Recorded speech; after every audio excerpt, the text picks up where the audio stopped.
Mark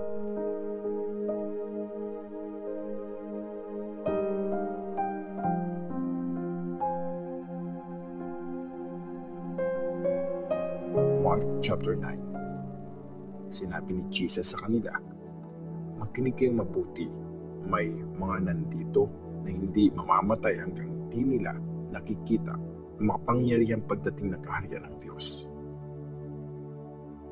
Ang pagbabagong anyo ni Jesus.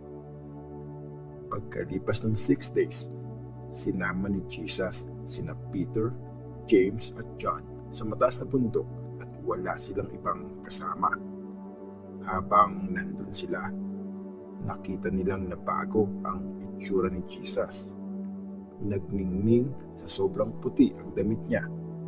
Walang tatalo sa sobrang kaputian nito. Tapos, nakita ng 3 disciples, sina Elijah at Moses, na nakikipag-usap kay Jesus.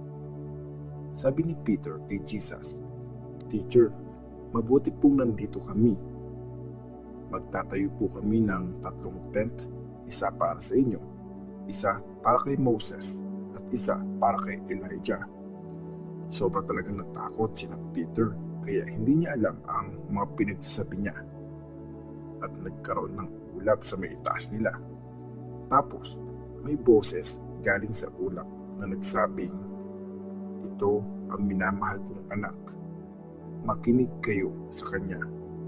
Nung tumingin ang mga disciples sa paligid, wala na silang nakitang ibang tao. Si Jesus na lang ang kasama nila doon. Habang pababa sila sa bundok, sinabi ni Jesus sa kanila, "Huwag niyong ikwento kahit kanino yung nakita niyo hanggang sa time na muling mabuhay ang Son of Man." Kaya sinunod nila si Jesus at wala silang ibang sinabihan tungkol sa nangyari. Pero nagtanungan sila kung anong ibig sabihin ng muling pagkabuhay. Tinanong nila si Jesus, bakit po sinasabi ng mga teachers ng law na dapat maunang dumating si Elijah bago ang Christ? Sumagot si Jesus, una talagang dadating si Elijah para ihanda ang lahat. Pero, di ba, sinasabi ng scriptures na sobrang maghihirap at ire-reject ang Son of Man? Ito ang totoo. Dumating na si Elijah at ginawa ng mga tao sa kanya ang lahat ng gusto nilang gawin gaya na nakasulat sa scriptures. Pinagaling ni Jesus ang batang sinasapian. Pagbalik ni Jesus, nakita nila ang iba pang mga disciples kasama ang madaming tao at nakikipagtalo ang mga teachers ng law sa mga disciples. Nagulat ang mga tao nang makita nila si Jesus. Tumakbo sila papalapit at bumati sa kanya. Tinanong sila ni Jesus, "Anong pinagtatalunan niyo?" May isang tao na sumagot, "Teacher, dinala ko po ang anak kong lalaki para ipakita sa inyo. Kasi sinapian po siya ng masamang espiritu kaya hindi siya mapagsalita. Pag inaatake po siya ng masamang espiritu, natutumba siya at bumubula ang bibig niya. Sobra siyang pinapahirapan. Naninigas ang katawan, pati bibig niya. Nakiusap po ako sa mga disciples niyo na palayasin ang masamang espiritu, pero hindi nila kaya." Sabi ni Jesus, "Lahi kayo ng walang pananalig. Hanggang kailan ko ba kayo dapat samahan? Hanggang kailan ko kayo pagtitiisan? Dalhin sa akin ang bata." Dinala ng mga disciples ang bata kay Jesus. Nang makita ng masamang espiritu si Jesus, pinangisay niya ang bata. Natumba at gumulong-gulong ang bata. Bumubula ang bibig niya. Tinanong ni Jesus ang tatay ng bata, "Gaano katagal na siyang ganito?" Sumagot ang tatay, "Mula pa po nung maliit siya. Madalas po siyang hinahagis ng masamang espiritu sa tubig, minsan po sa apoy para patayin siya. Maawa po kayo. Kung may magagawa kayo, tulungan niyo po kami." Sumagot si Jesus, "Bakit mo sinabing kung may magagawa ako? posible ang lahat para sa taong naniniwala. Sumigaw agad ang tatay at sinabing, naniniwala po ako.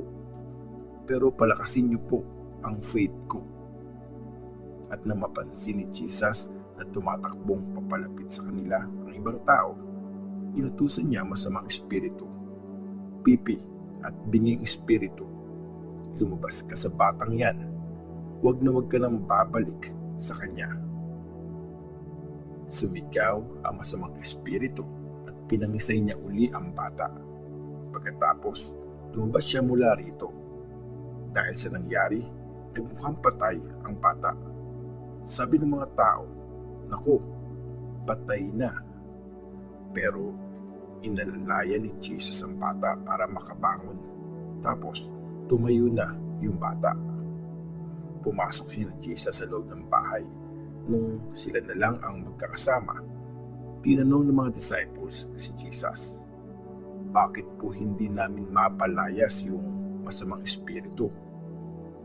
Sumagot si Jesus, panalangin lang ang pwedeng makapagpalaya sa ganong klaseng masamang espiritu.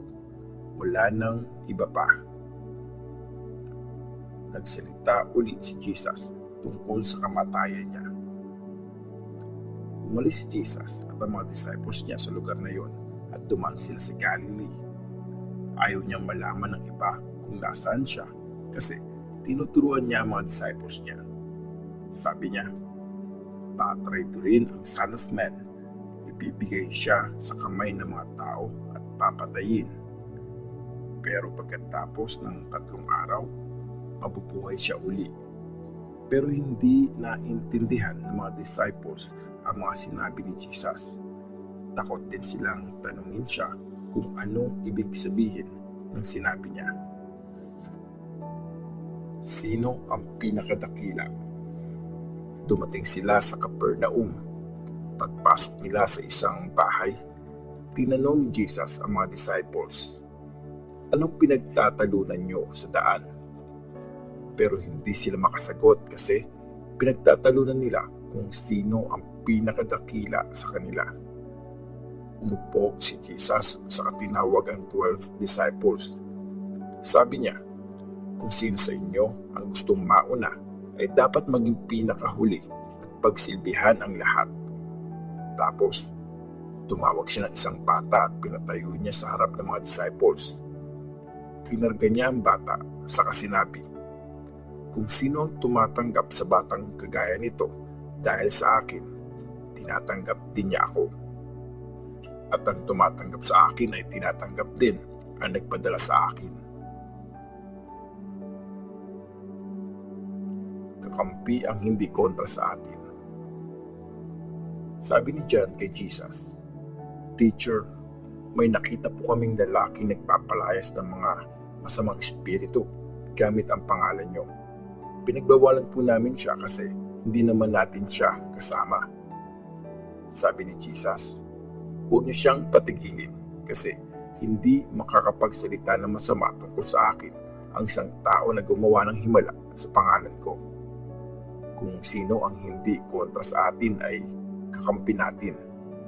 Tandaan niyo, ang magbigay sa inyo ng kahit isang basong tubig dahil alam niyang disciple ko kayo ay siguradong tatanggap ng reward.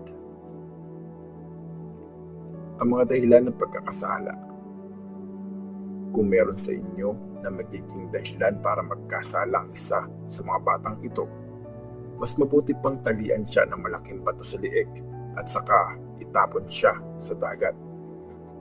Kung nagkasala kayo dahil sa kamay nyo, putulin nyo na lang yon.